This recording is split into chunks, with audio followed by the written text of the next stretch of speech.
네, 오늘부터 캘리포니아 주민은 은행 계좌로 인플레이션 지원금 200달러에서 많게는 1,050달러가 입금됩니다. 가주 세무국이 이미 밝힌 바 있죠. 이제 오늘부터 인플레이션 구제 지원금이라는 이름으로 은행 계좌, 자동 이체 등의 방법으로 전달한다고 밝혔습니다. 앞서 세무국은 구제 지원금은 7일부터 내년 1월까지 순차적으로 지급할 계획이다라고 밝힌 바 있습니다. 자, 지원금 대상은 캘리포니아주 납세자와 자녀 등 가족입니다. 소득 및 피부양자 유무에 따라서 가구당 적게는 200달러, 많게는 1,050달러까지 지급됩니다. 누가 제일 먼저 받느냐? 네, 우선 작년 10월 15일에 마감된 2020년 세금 보고를 전자보고, 즉 e-파일을 했고 환급 방법을 은행 계좌 자동 이체로 신청한 납세자가 지원금을 가장 먼저 받습니다. 세금 보고를 전자보고로 하지 않은 이 납세자 가구는 데빗 카드로 지원금을 준다고 합니다. 자, 조정 총소득 AGI 15만 달러 이하인 1인 납세자는요 350달러, 1인 납세자인데 피부양자가 있으면 700달러, 부부 2인 공동보고하면서 피부양자가 없으면 이 경우도 700달러, 부부 2인 공동보고하고 피부양자가 있으면 최대 액수 1,050달러를 받습니다. 네, 732만 재외동포 정책을 총괄하는 정부 조직으로 재외동포청 탄생이 가능할 전망입니다. 한국의 이상민 행정안전부 장관은 어제 재외동포청 신설 등의 내용을 담은 정부 조직 개편안을 발표했습니다. 재외동포청이 신설되면 외교부 장관 소속으로 활동을 하게 됩니다. 자, 재외동포청이 그럼 무슨 일을 하게 되느냐? 이 안에는요, 재외동포 교류 협력 업무를 비롯해서 재외동포 네트워크 활성화, 또 차세대 동포 교육, 문화, 홍보 사업 등 재외동포 재단이 수행해온 기능들 모두 통합한다고 명시했습니다. 또 여러 부처 등에 나뉘어 있는 영사, 법무, 병무 등의 민원도 부처 협업을 통해서 제공한다고 밝혔습니다. 지금도 재외동포 재단이라고 있거든요. 동포재단의 이사장은 차관급입니다. 그런데 신설될 재외동포청도 재외동포청장은 차관급으로 알려져 있습니다. 자, 또 여기까지는 일반 뉴스. 그런데 재외동포청이 신설된다고 말씀드렸죠. 그런데 한국에는 무슨 청이 있고 또 무슨 처가 있고 그렇습니다. 그 차이점을 아시나요? 간단합니다. 청은 차관급이고요. 처는 장관급입니다. 예를 들어서 한국의 이 KFDA가 있죠. 이게 이 과거에는 식품의약품안전청, 즉 식약청이라고 했습니다. 그런데 2013년도에 식약청이 아니고 식약처로 이름이 바뀌었습니다. 사실 이름이 바뀌었다기보다는 청에서 처로 승격된 거죠. 관할 업무도 더 방대해지고 책임자, 즉 식약처장은 장관급이 되고 그런 겁니다. 그러니까 이제 동포청도 동포처로 해달라고 할까요? 아무튼 이 해외 동포들의 오랜 수건인 재외동포청이 드디어 출범할 전망입니다. 네, 남가주에서 한인으로 추정되는 2명이 각각 100만 달러가 넘는 복권에 당첨된 것으로 나타났습니다. Fox 11 뉴스를 보니까 캘리포니아 복권국이 지난 5일에 발표한 최근 당첨금을 수령한 복권 거액 당첨자 명단을 보도했는데 여기에는 한인으로 추정되는 2명이 포함됐습니다. H씨는요, 애나헤임 5포인트 리커스토어에서 50배 포춘 스크래처 즉석 복권을 구입해서 100만 달러에 당첨된 것으로 보이고요. 다른 한 명은 L씨로 글렌데일에 있는 유나이티드 오일 주유소에서 이 파워볼 추천 복권을 구입해서 5개 번호를 맞춰 150만 달러 상당의 당첨금이 된 것으로 알려졌습니다. 네, 또 여기까지가 일반적으로 전해지는 뉴스고요. 좀 더 풀어드리겠습니다. 네, 복권 당첨자 명단이 이렇게 공개되는 건가요? 그렇게 생각할 수 있는데, 네, 캘리포니아 주법상 복권 당첨자 명단은 공개하도록 되어 있습니다. 단 주소나 전화번호 같은 건 말고 이름만요.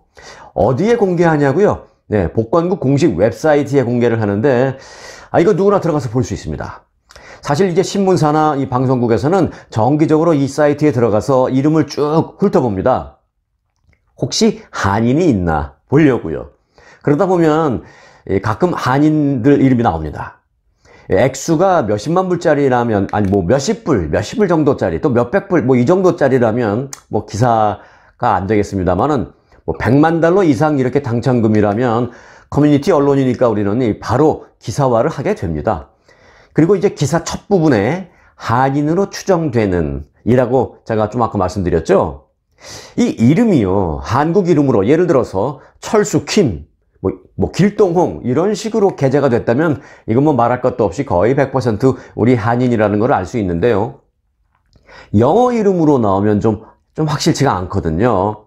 그래서 이제 영어 이름일 경우에 라스트 네임으로 우리가 추정을 하는데 김 씨나 박 씨, 또 최 씨 같으면 90% 이상 한인으로 볼 수 있습니다. 하지만 리, 뭐 정, 이 JUNG 같은 경우는 유럽에서 이 융이라고 불리면서 같은 스펠링을 쓰는 사람들이 종종 있잖아요.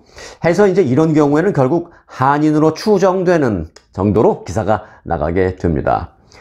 복권 뉴스 전해드리다 보니까 생각나는데 아주 오래전에 제가 이제 라디오 코리아 동료 직원들하고 합동으로 복권을 하나 구입해 본 적이 있습니다. 뭐 꽤 오래됐습니다. 그런데 이게 이제 6자리 중에 그 당시에 4개가 맞더라고요. 와, 이게 하나씩 맞춰가는데 6개 중에서 4개가 맞춰질 때까지 가니까 사실 좀 흥분되기도 하고 이제 그랬었는데요.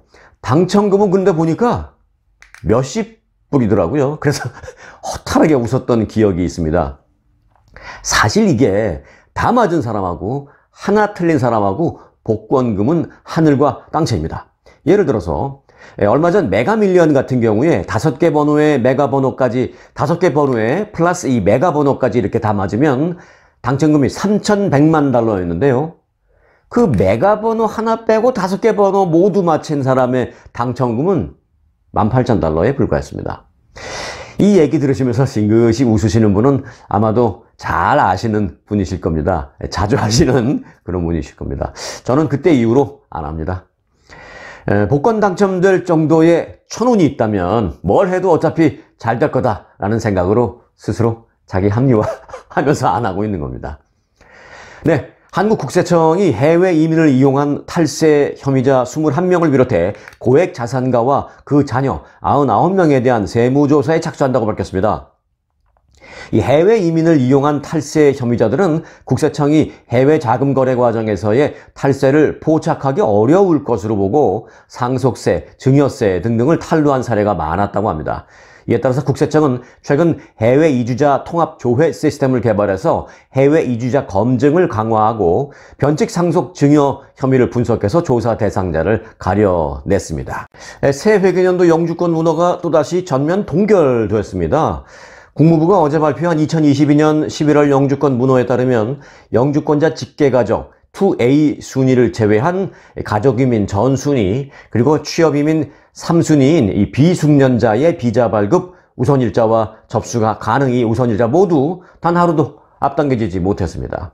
취업이민의 경우 지난 회계년도에서 크게 후퇴했던 취업이민 3순위 이 비숙련 비자 발급 우선일자는 2020년 6월 1일로 지난달 문호와 동일했습니다.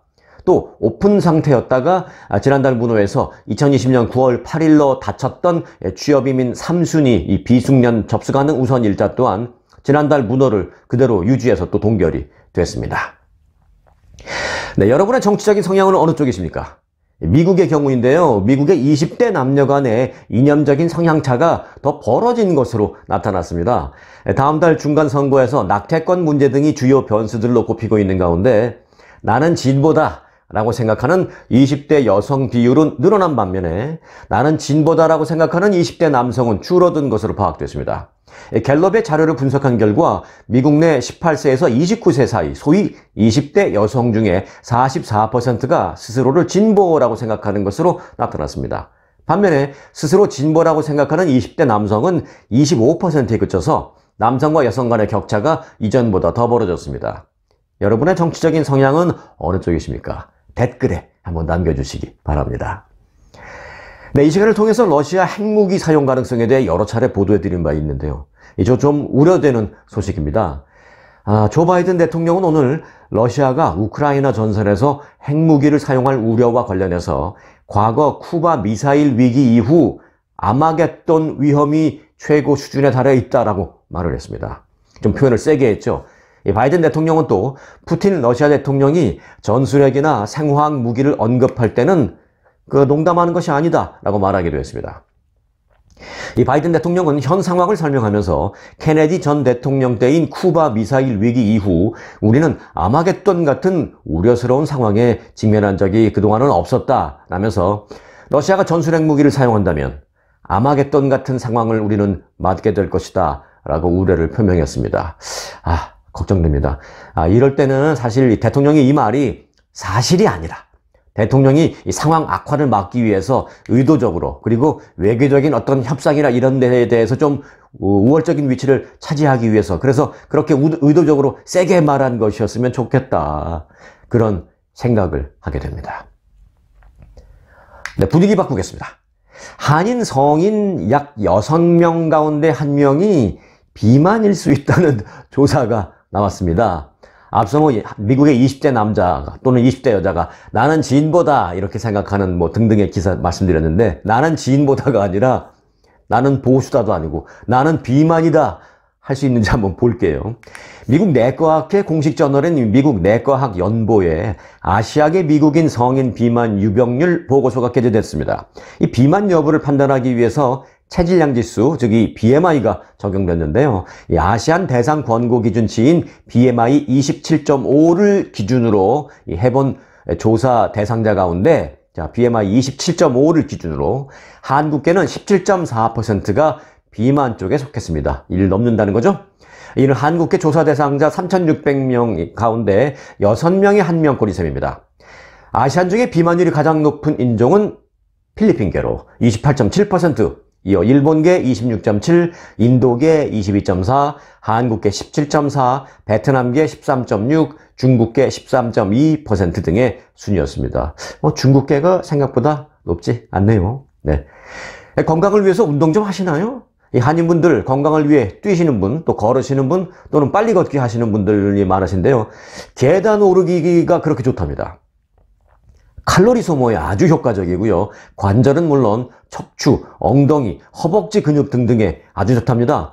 그런데 이 건강 차원을 넘어서 뉴욕에서는요, 그제 이 엠파이어 스테이트 빌딩 꼭대기까지 계단으로 빨리 오르기 대회가 열렸습니다. 이 300여 명이 참가를 했는데 1등을 말레이시아에서 온 선수가 차지했습니다. 알아볼게요. 엠파이어 스테이트 빌딩 전망대까지는 86층이고요. 계단은 총 1576개에 달합니다. 이거 일반인들은 86층이 아니라 우리들은 8층 오르기도 힘들죠. 그런데 이 말레이시아에서 온 소와이칭이라는 이 선수는 86층 꼭대기까지 뛰어서 10분 44초 만에 올라 1위를 차지했습니다. 2위는 일본 선수 10분 57초, 3위는 이탈리아 선수, 독일 선수가 공동인데 11분 19초, 5위는 네덜란드 선수 12분 3초 등입니다. 미국에서 열린 대회인데 탑5에 미국 선수는 한 명도 없네요. 네. 미국 사람들 계단으로 다니는 거 참 안 하기는 하죠. 여하튼 말 나온 김에 계단 아니라 운동 뭐라도 하시기 바랍니다. 걷기, 또 좀 빨리 걷기 다 좋습니다. 걸읍시다. 운동합시다.